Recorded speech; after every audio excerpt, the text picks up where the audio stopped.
Welcome back to the Rebel Core Content Podcast. Core content for anyone, anywhere, and just in time. This is Swami, and this week we are going to steal a little audio from the Only in Staten podcast, the official podcast of the Staten Island University Hospital Medical Center where I work. This is a great conversation that we got to have with one of our cardiologists about subtle ECG findings, what to do with them, and what our cardiology colleagues are going to do with them. It's a bit of a longer podcast than we usually put up here, but it's so full of great tips. We're going to play it in full, so let's turn it over to Only in Staten. Welcome back to another episode of Only in Staten. Today, I'm here with Dr. Jonathan Spagnola, who's an interventional cardiologist and the Associate Director of the Cardiovascular Disease Fellowship here at Staten Island University Hospital. John, welcome to the podcast. Good day, Swami. Thank you so much for having me on to discuss a few of the nuances of the subtle art of EKG interpretation in these critical patients. I'm really excited to be here. I love that you say that it is a subtle art, because I think that there are some broad strokes we learned early on in medical school. We feel like we've mastered the EKG. And then I feel like the more I learn about EKGs, the more I realize how much nuance there is there and how much we really do have to be masters of it in the emergency department. And specifically today, we're going to be getting into acute coronary syndrome and acute coronary occlusions, because obviously the EKG is such a central part of making that diagnosis. We're looking for the STEMI, but we also know that STEMI criteria has its own problems, and it can miss up to 30 to 40% of patients with an acute coronary artery occlusion, which means that we're looking for other ways to make that identification, to identify those patients who need to have an urgent or emergent catheterization and revascularization. So we're going to talk about some of the things that we call, and I'm putting quotes around the STEMI equivalence, so that we in the emergency department can be better about getting you guys involved. Are you ready to get into this? Absolutely. I'm ready to rock. Let's go. All right, so the first one that we're going to talk about is the left bundle branch block, or the patient with a pacemaker who comes in with symptoms concerning for acute coronary syndrome. We get the EKG because, of course, they have they have chest pain. We're going to get the EKG and take a look at it, but how challenging is it to make that diagnosis in the left bundle branch and in the pacemaker patient, and what should we be using to make that diagnosis? So I have a feeling I'm going to sound like a broken record throughout our conversation with this, especially considering how much I anticipate saying this. But symptoms are going to be the biggest thing that lead you to kind of triage these patients, regardless of EKG. And this can be with left bundle branch block, a couple of the other variants that I'm looking forward to discussing. But with a left bundle branch block, a lot of the times it leads to diagnostic uncertainty. We don't have medical records across facilities, across physicians' offices. So a lot of the times the left bundle branch block can be old, but it's the first time that anybody at any individual institution can see them. In addition to this, so POCUS has been something that's really come about in the last couple of years, and I'm a very, very, very huge proponent of this. The one caveat with left bundle branch block is I don't think it is that valuable in this, because you're already going to have left ventricular wall motion abnormalities that are associated with a left bundle branch block. It's interesting. This has actually been something that's been discussed in our field as well, because historically we brought up a lot of patients with new, quote unquote, new left bundle branch block to the cath lab. Something like 40% of them were brought up, and only 40% had an acute occluded artery. When patients had an old left bundle branch block, it was like something along the lines of 5%. So again, not very high diagnostic yield. And that's with like accounting for Scarbosa criteria. There was another newer criteria, which is the Barcelona criteria, which is not very well validated in current practice. And then because of these things, the 2017 ACC/AHA guidelines actually took Scarbosa criteria out of the STEMI guidelines. So with this, they basically were like, you're on your own, figure it out. Now, have I brought left bundle branch block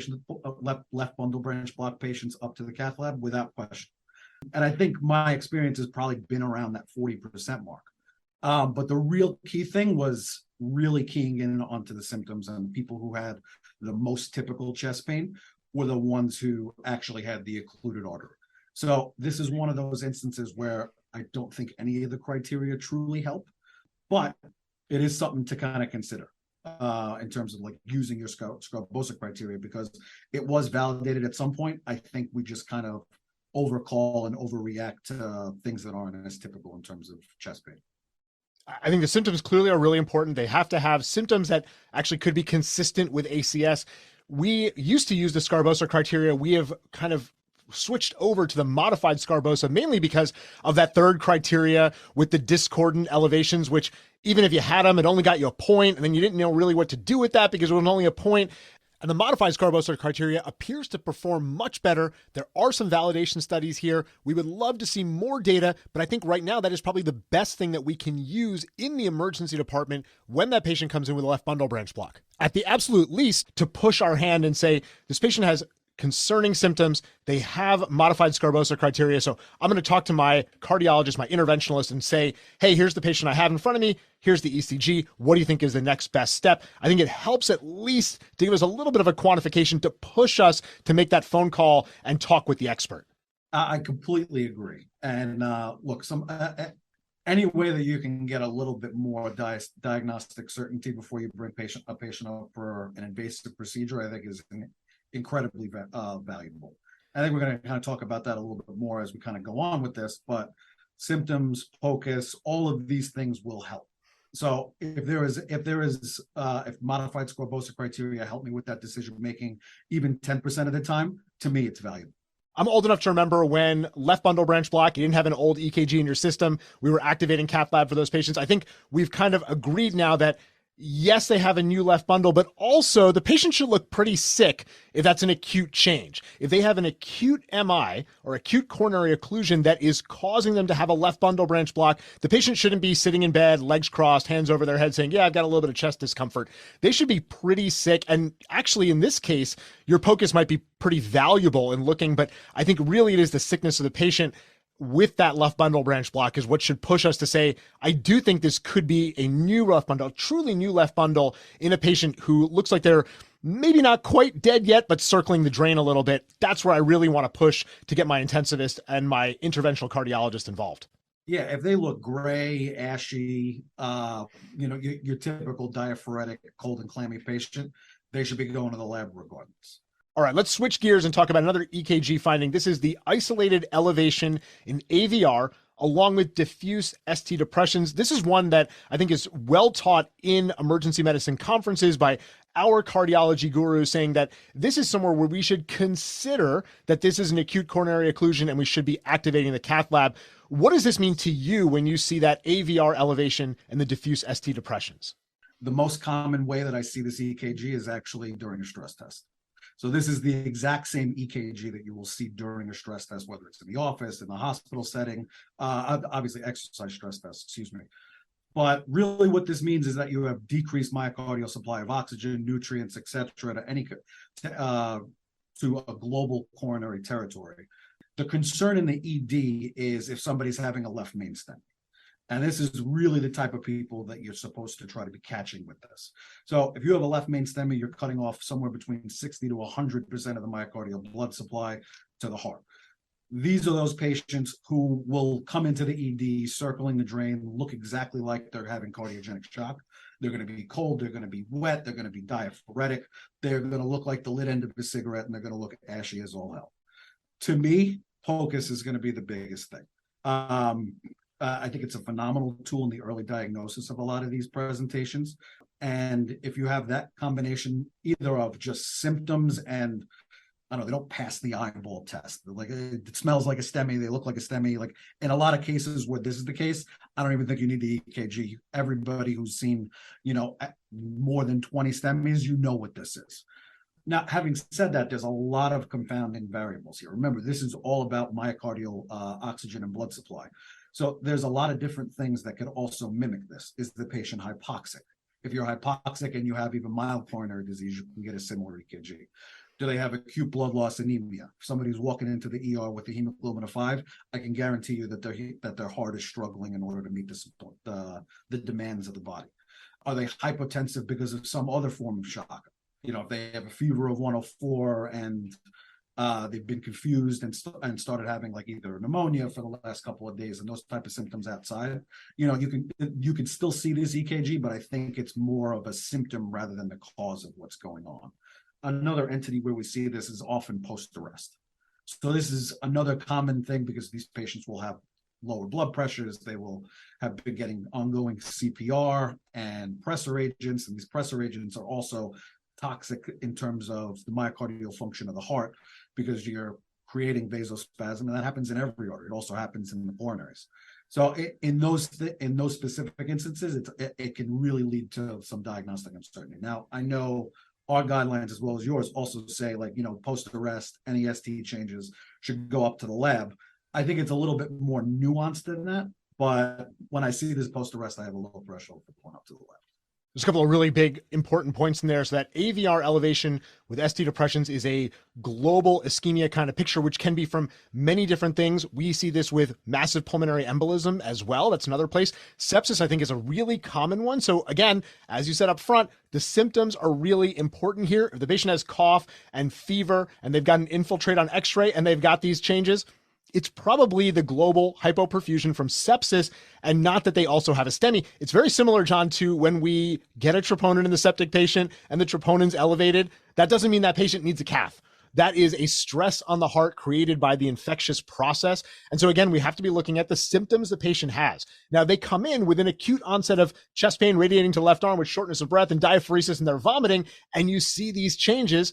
That might be a patient that you really do want to get your interventionalist on the phone, talk about that case, and they may need to go for a cath. But a lot of these AVR elevations are going to be from another cause. So we just need to be keeping that differential wide open so that we are open to catching those other things that could be causing this problem. Absolutely. One caveat to this is you guys are the boots on the ground. This happens at 8 o'clock at night when, the STEMI attending is off site. I will often defer to you. I just don't think the decision should be left with somebody who's sitting at home. If it's something that's, a concern, by all means, I will come in even to just make that determination. But you're going to have way more information at your fingertips and with your eyes, because you're at the patient's bedside. This is a combined effort. This is not something that I want to be something that's unilateral, or at the end of the day, we're all caring about this patient. I do not want to be wrong in this situation. So if I have any piece of information that pushes me to go to the cath lab, I will go. All right, let's talk about another subtle ECG finding. This one is for the inferior wall myocardial infarction. One of the things that we are taught to look for in a patient who is having ischemic type symptoms is if you have a new T-wave inversion in AVL, that might herald an inferior wall MI. And then the other one to look at as an early sign of STEMI, not necessarily just for the inferior wall, but for anywhere, are the hyperacute T-waves. How useful is a new inverted T-wave in AVL or hyperacute T-waves when you have the right symptoms in place? When we talk about EKGs in STEMI patients, there's a couple of areas that are a little bit difficult. Primarily, I would think the posterior wall is probably the hardest one to kind of cover, and those are typically your electrically silent STEMIs. The inferior wall is another area that's problematic, and you will often sometimes see subtle EKG changes like the ones you just highlighted. The main reason for this is the inferior wall often has a dual blood supply. 2/3 of our hearts are right dominant, 1/3 are left dominant, but that inferior wall can sometimes get blood flow from both the RCA and the circumflex, and you can also have a wraparound LED. So depending on how extensive where you get these inferior wall MIs are and the location, you might only have subtle findings. I tell everybody that 1 and AVL are basically the reciprocal changes that you will get with an inferior wall MI, but they are more specific in these patients who have more subtle EKG findings. So if you see hyperacute T waves in 2 and 3 or AVF, and they easily could be just I don't really think this is anything. It could be just be persistent juvenile T waves. It could be this, but you also see that with those reciprocal depressions in 1 and AVL, I would be on high alert. These are the patients who I would think about doing right-sided leads on. These are the patients who I would also think about doing posterior leads on. I'm not advocating for doing posterior right-sided leads on everybody who comes in with chest pain. I think it's a tough judgment call in terms of what to do. But those patients who you're not seeing typical EKG changes, but they look like a STEMI, they smell like a STEMI, anything that you can get, again, even if you're just changing the decision making by 10%, I think it's worthwhile to do. Another subtlety that often happens in these posterior EKGs are you get that saddle horse appearance in lead V2. which to me is a circ until proven otherwise. And again, I know that's one lead. It is not even an elevation. It's a depression. But if you turn the EKG over on the backside and flip it 180 degrees and you hold it up to a light, you can see that there's actually an ST elevation there. It's not in a place that you would normally look for. I'm going to sound like a total boomer cardiologist, and I'm 36, but I really like a paper EKG. I think it's something that you can interact with. I think it's something that you can feel. It seems a lot more tangible than looking at it through a computer screen, or in my case, sometimes often through a cell phone, because that's how I get the EKGs for STEMIs in real time when I'm offsite on STEMI call. One of the other things, John, that I've been taught is that in these kind of subtle ECG findings where it's not quite STEMI criteria, you have symptoms that are concerning, is obviously that the thing that's more powerful than one EKG is another EKG. So as the patient's symptoms change or stay the same, maybe their EKG is going to change. If you give them medications and their symptoms go away, maybe those EKG findings also go away, so the dynamic changes can be helpful. If you have those hyperacute T waves now, and then you repeat that EKG in 15 minutes, you may now see those ST elevations. So sometimes what I get from the cardiology side is, I'm not sure if this patient needs an emergency revascularization. So send off labs, repeat the EKG in 10 minutes and call me back. Because if there's dynamic changes, that's going to really change our output. Are you a fan of the repeat EKG? If you are, how often are you asking for them? And remember, I can't do them every 2 minutes. I know that's what you want, but I can't do them every 2 minutes. So how frequently should we be getting repeat EKGs in patients with borderline findings on that EKG to decide whether they have dynamic changes? So I think anybody who has any kind of subtle changes, whether they're non-specific ST changes, ST depressions that don't really meet criteria for ST elevations, these peaked T waves or hyperacute T waves, and they're still having active chest pain, you should definitely repeat an EKG in 10 minutes. A lot of the times these are the early precursors, and you can really tell based on how their symptoms have progressed or when they started. Now remember, this is all a continuum. So people will have systolic dysfunction last, diastolic dysfunction slightly earlier. They'll have EKG changes that are suggestive, but they'll have pain throughout all of this. When you have hyperacute T waves, I tell my fellows, this is the EKG before you're about to see tombstones. And oftentimes we don't do that 10-minute EKG afterward, whether or not their pain got better because we gave them sublingual nitro, or it just gets better because they're actually just sitting in a stretcher and not walking around and being stressed out about getting to the hospital. But it doesn't mean that the ongoing ischemia is not present. So to me, if you have two that are 10 to 15 minutes apart in those specific situations, I think it's incredibly valuable. I think what I like to do is, if the EKG machine is on the patient, in a patient where we're worried about ACS as a possibility, we get that EKG that's a little equivocal, is I just tell them, just leave the EKG machine on.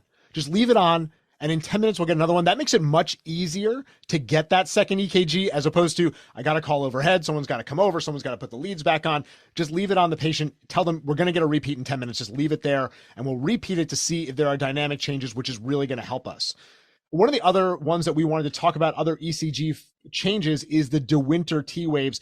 This one was kind of made famous, isn't quite the right phrase, but for lack of a better term, made famous by Dr. De Winter, a publication in New England Journal of Medicine, looking at these. Now, let's first start with what De Winter T waves are, and then follow that by, is this a case where, even though it is not the typical STEMI pattern, I should be activating the cath lab immediately, or this can be a delayed catheterization? It's a pretty uncommon EKG finding. It only happens in about 2% of LED infarct. Now, we can argue about whether or not that's common or uncommon, but basically what happens is you get these ST depressions in the precordial leads with peaked T waves. Sometimes you could pass this off as just, oh, this is a hyperkalemic patient. I don't really know what's going on here. Let me repeat it. But either way, it could very, very, very easily be missed. I tell my fellows, this is the earliest sign of an anterior wall MI. Basically, what's going on here is the artery is stuttering between open and closed. Typically, these are your patients who have had pain for, about an hour or so, and then come into the ER, and they're still in pain, but the EKG hasn't caught up with their symptoms. What winds up happening is afterwards, I think this is your perfect patient that you just talked about, where, this is the serial EKG patient within 10 to 15 minutes apart. You really do this, and I think you'll wind up seeing tombstone ST elevations. I actually had a patient who had this recently, and one of you guys actually called it just based on that pre-EKG. And I think my question was, well, does the patient look like they're having a heart attack? And my fellow was like, yes. I was like, all right, then we're going up.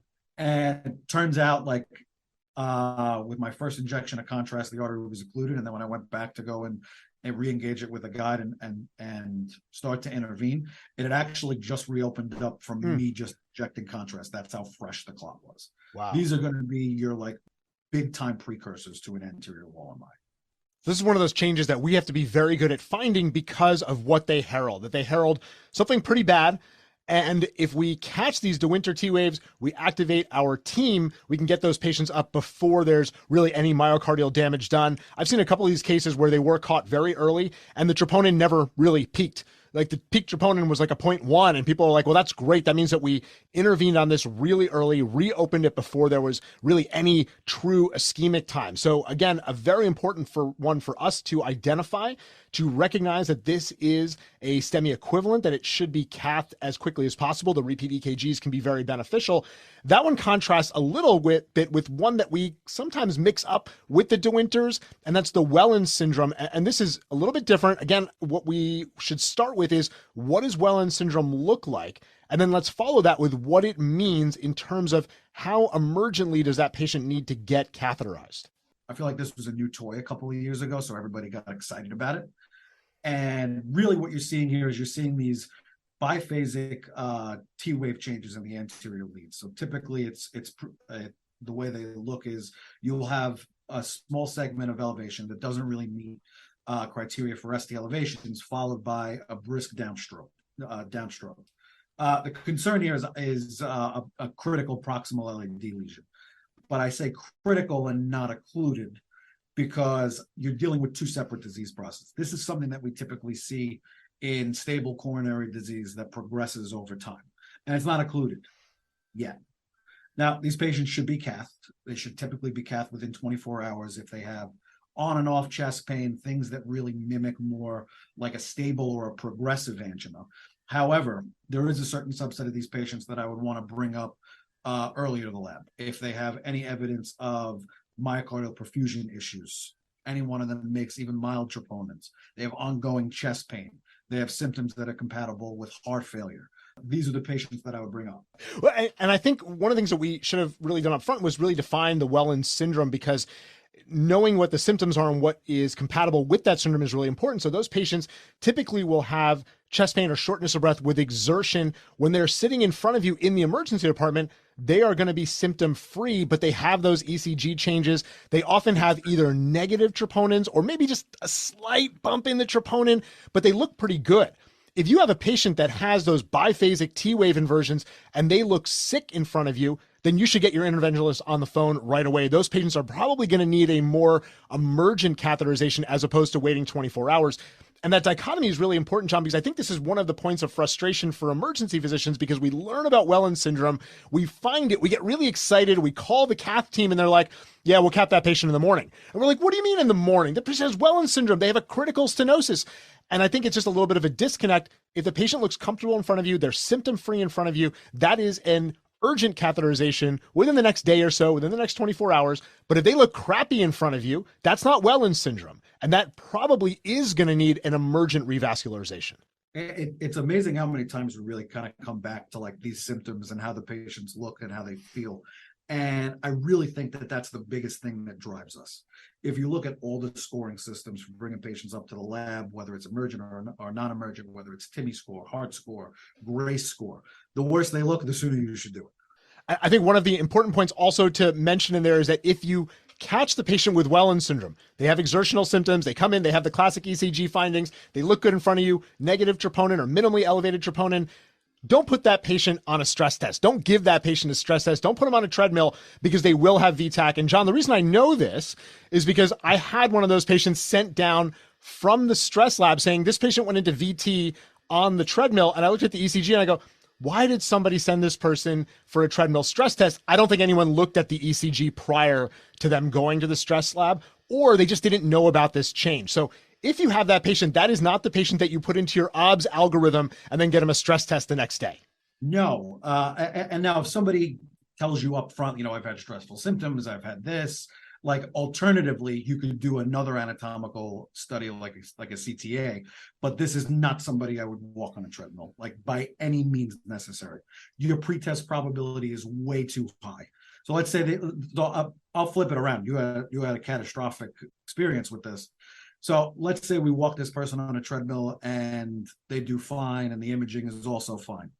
Are you going to believe the result of that negative stress test result without getting so? It goes both ways, and pretest probability should really be the main thing that drives what type of testing and what kind of triage we wind up doing. And you guys do this all the time with non-cardiac chest pain, things like that.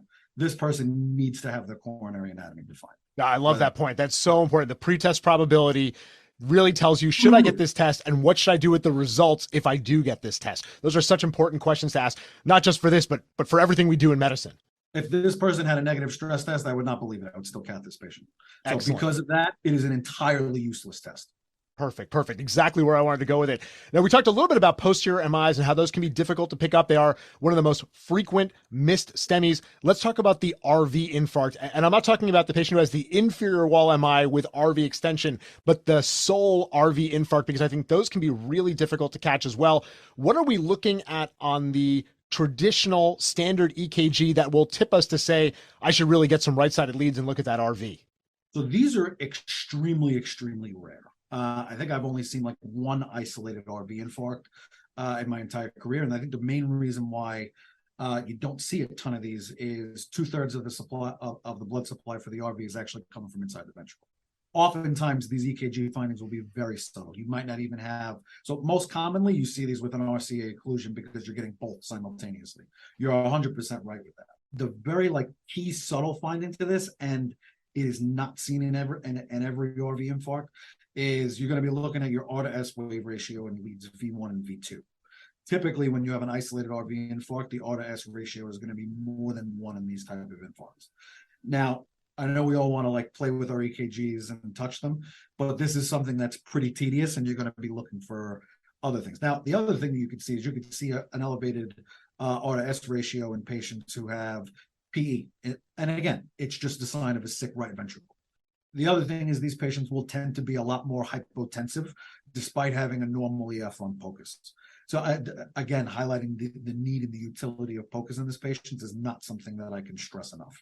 A lot of times these patients will wind up going for a PE study rather than actually looking for getting right-sided leads or anything like that, because you're going to wind up seeing other signs of RV strain, whether it's on echo, whether it's on the EKG itself. The other thing is, if somebody has an RV infarct, we do not intervene on the branches that go to the RV.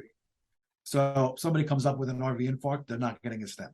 Somebody has a non-dominant RCA that winds up getting included. So non-dominant just means it only supplies the RV. It doesn't touch anything in terms of the left ventricle. We don't intervene. All of this is just supportive care. Now, we've come a long way in terms of supportive care. When I trained, these patients would just get a bunch of fluids. The whole goal was to just make sure that the left side of the heart had enough preload. And the only way that we could do that in these patients who have a sick right ventricle is to overflood the right ventricle. Now, with the advent of newer devices like RV impellas and things like that, there are some measurement scores that we can really do with this in terms of invasive hemodynamics to see who will and won't benefit from doing that. But this is something that you typically just kind of ride out like we did in the 60s when people had heart attacks. So it's not infrequent to miss these. Fortunately, they are pretty rare. I've only seen one, and it's funny. Everything you said is exactly what happened. The patient came in. They had an RV infarct that we obviously identified much later, but they got a PE study. They came back from the PE study. The PE study was negative, but did show a dilated RV. The EKG really didn't show us much signs, but what triggered us to get our cardiologists involved was the fact that the patient had refractory pain to our management. So maximal medical management, and the patient still had ischemic symptoms. So finally we called them and said, hey, listen, I don't see a STEMI here, but they're having ischemic symptoms. Can you come down and see the patient? And they came and saw the patient. They agreed. This patient looks like they're having ischemia. We're going to cath them. And then they found this lesion. So it was very retrospective that it was identified. I don't know if they had some of those subtle changes that you alluded to, but I think in general, if we see a patient with an acute change in that right side, we are kind of going down the PE route first. And it's not unreasonable because PE is obviously going to be much more common than an isolated RV infarct. And we often see these things where we have discordance between the EKG and the patient that we're seeing in front of us. So somebody could have ST elevations and zero symptoms. What do we do with these patients? On the flip side, like your patient, this person has no ST elevations, but everything about them is screaming MI. These are the patients. So I've called STEMI codes on patients that I've seen with totally normal EKGs, repeatedly normal EKGs. And I'm happy to be wrong in bringing these patients up for the obvious reasons where the mortality in these cases is through the roof, and you don't want to miss anything. By the time the troponins come back 4 hours later, you've already lost muscle. Time is muscle. So you might want the earlier that you can kind of get to this, the better. But I completely agree with, like, I do not fault anybody who works these patients up like a PE. That is by far way more common than these patients who could have an RV infarct. All right, John, I want to wrap up. And I think that what you just said was probably some of the most important things for people to listen to. Again, what you started with right up front, the symptoms are so critically important. So do that good history and physical exam. Find out if you think this patient really has symptoms consistent with ischemia, with an acute coronary occlusion. Look at the ECG, but if the EKG or the ECG doesn't give you the answer, that doesn't mean that the patient isn't having ongoing ischemia, and you have to kind of trust your gut a little bit. Err on the side of being a little bit cautious. I kind of liken this to the pre-CT days for appendicitis. Surgeons were kind of lauded for, you should have a 10% negative appy rate. 10% of the patients you take to the OR for an appendicitis won't have appendicitis, and that's okay, because missing this is really silly. Now with CT, that has changed, but the EKG is a bit of a blunt tool. It doesn't tell us everything, and we mentioned that right up front, that the EKG can miss up to 30% of patients who have an acute coronary occlusion. So we do have to continue to look at the patient's clinical presentation, get repeat ECGs, because the only thing that is more powerful than one is multiples to see if the patient's developing. Get good at POCUS, because if you can get a good look at that LV and that RV, it can give you a ton of information.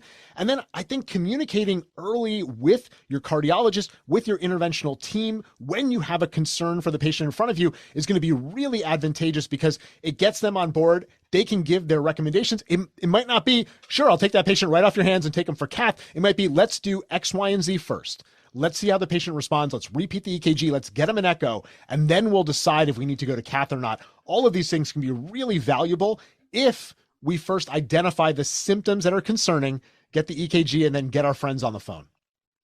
I completely agree. The other thing that I do, and I think this is very much so a meism, is if I don't know whether or not to bring people up, and we've done all of these things and their symptoms are kind of typical, kind of atypical, I ask the patient, do you think you're having a heart attack? And I understand, like with some patients, that might not be the best thing to ask, but more often than not, the answer from that question is pretty definitive. So if they feel like they're having a heart attack and we're all confused, I'm happy to entertain it and bring them up and just see what's going on. All right, that's a great place to end, John. We went through so much, so many different EKG findings, subtle EKG findings. We didn't even really talk about the classic STEMI changes, because I think that those are old hat. People know that stuff. But we will put some links in our show notes to the STEMI criteria, as well as things like Scarbosa criteria, some EKGs looking at De Winters and Wellens, so people know what these look like. Because as good as you are at describing the changes, an EKG is worth 1,000 words. So we will look at some of those EKGs so we really know what to be looking out for, what to catch. And I think this gives us a lot of guidance on how and when to get our consultants involved and how to do that the right way, so that we can really collaboratively take care of that patient in front of us. Thank you so much for having me on. I really, really, really appreciate it.